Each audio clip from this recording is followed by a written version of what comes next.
occasionally seen in the wild, but rarely seen flocking together in large groups such as this, we are witnessing a rare sight. Only once a year does the spectacular event of the Great Migration of the Cadillac Allantés and XLRs take place. For those that are willing to make the journey, it is an amazing sight to behold. And if you look close enough, you will see that these vehicles don't travel alone. Each car is accompanied by a loving caretaker of the human variety, gracious souls that have taken it upon themselves to assist in the migration. In an event simply known as the Cadillac Allanté XLR Invitational. Yes, it is an exciting moment to catch a glimpse of this beautiful spectacle. Let's move in for a closer look.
Welcome to Leone. I want to thank Denny and Monica again for hosting such a wonderful event. 53 Cadillac, again, one of Harley's best designs, because he had a real warm spot for Cadillac, like all of us.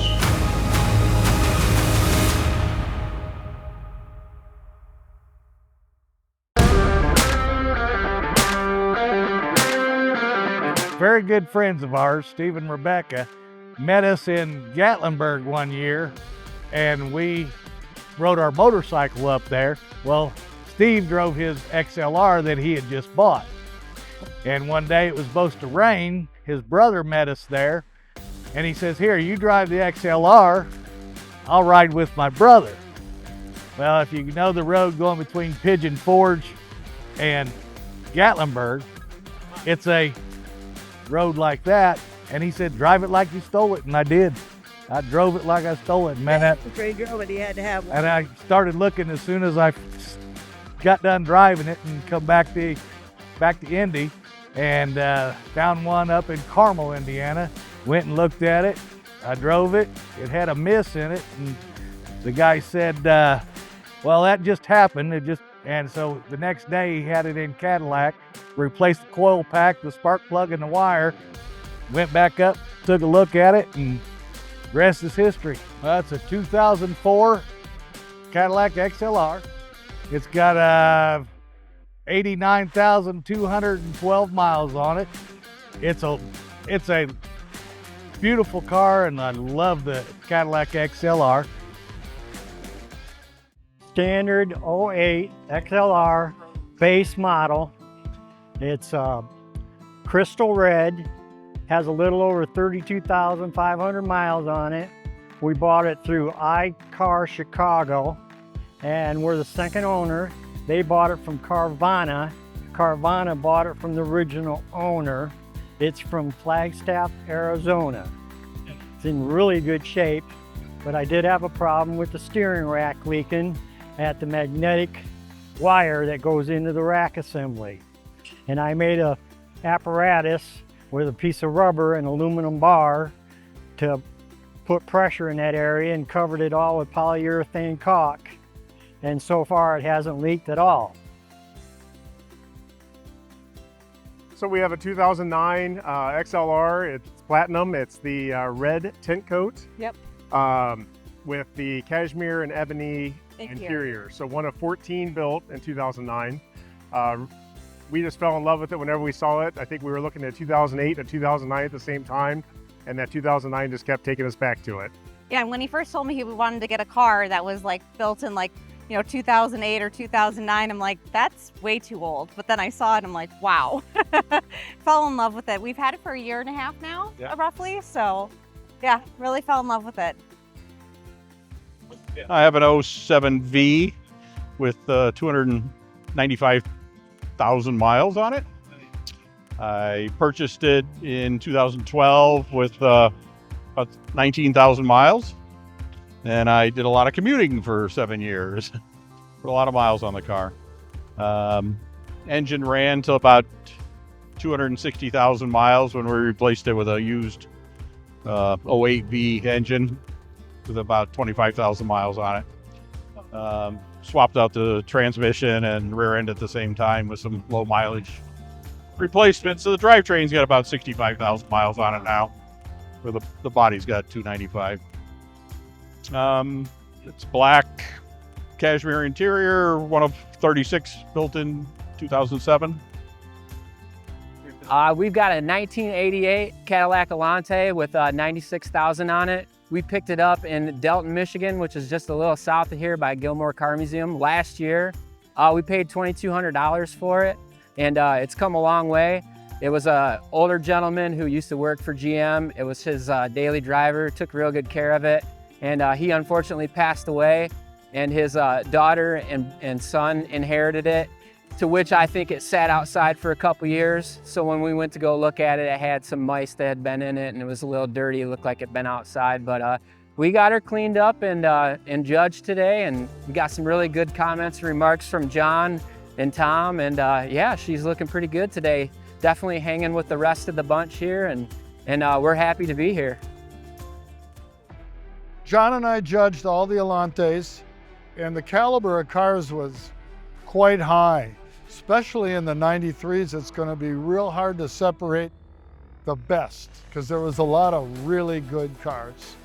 Unfortunately, on the bottom end, towards the 87 and 88s, there's only a couple cars in each class, so that'll make our job easy. Any thoughts on that, John? Well, that's the same thing. When we do have these Allanté meets, most of your 93 people, they come out. The other owners with, from 87 to 92, they're not as plentiful at the shows. So, and they need to start getting out. So it makes our judging easier because we have less to judge now. You come down for 4 days, you make a vacation out of it, and you meet wonderful people and have good dinners, and then you just look and see of the other cars, and you see what they have done to them. So it might spark you up to fix your car up nicer too.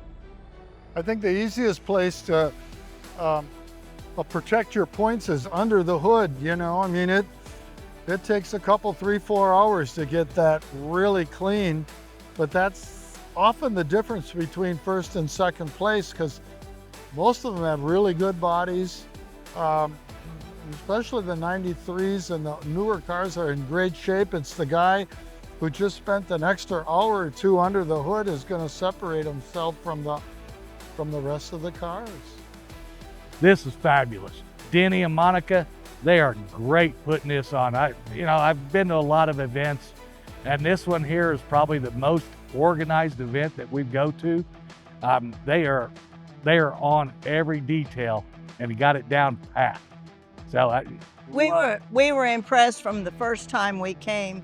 how wonderful the people are to talk to and be friends with.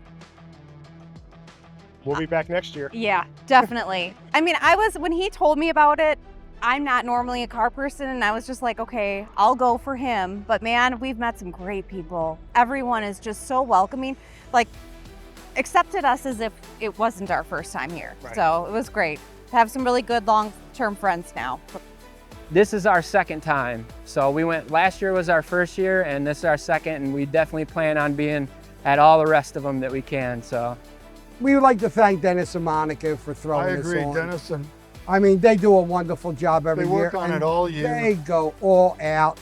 And if you know Dennis and you're online and you're on his email list or messages, he just don't stop. He's constantly with the Allantés, XLRs. Good and follow-up.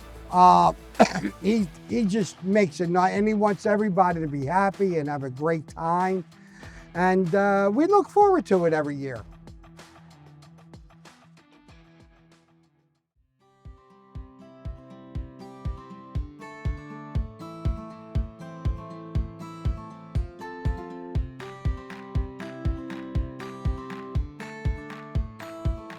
You know, the 2025 XLR and Allanté Invitational was a huge success.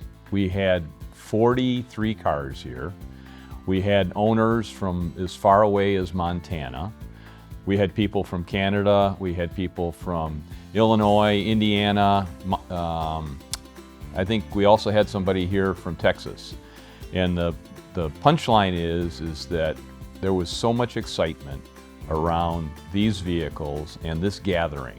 And Denny and Monica do a fantastic job all year round pulling this event together. But it was a great day. We got a little bit of rain. We had a couple of rainfalls this morning, but the people cleaned their cars off, dried them off, and they looked fantastic. And the day was a success. And we had music for the first time this year. We had Robert Dempsey here, and he played for a few hours, entertaining people. And I think everybody enjoyed it, and they can't wait to come back next year. Well, I'll tell you what, I feel so happy that I get invited to this for the last several years, because this is such a great event. You know, Denny, Backis, and Monica do such an amazing job putting this together, and certainly none of the people that attend have any idea how much work goes into it. But I think what's really exciting for me is to see all these owners excited about these Allantés and XLR.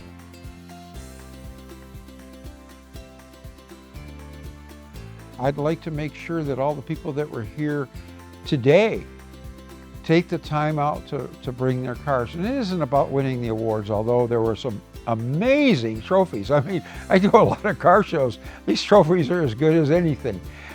One thing I would like to comment on, and we talked a little bit about before we came out here, it's great to see younger people joining the club, if you will. You know, they're sharing passion for their XLRs, their perspective on what's cool is different. And that's seen in a lot of different car shows that I do all around the United States. There's new young enthusiasts coming in there that have the same passion we did when we were that age, just the cars are different. So when you find young people that are excited about the cars we like, it's incredibly rewarding. And for me, because I was at the beginning and really pushing hard for Cadillac to change their direction to more luxury, performance-oriented, younger buyers.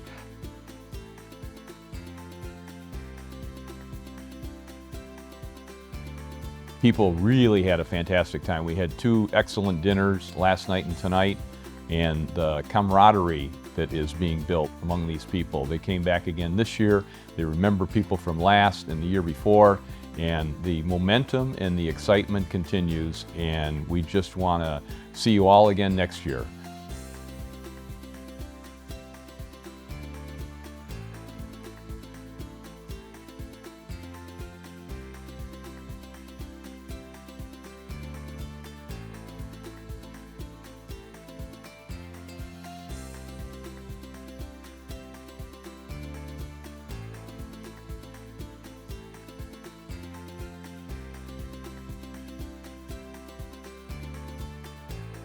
Come see us for 2026.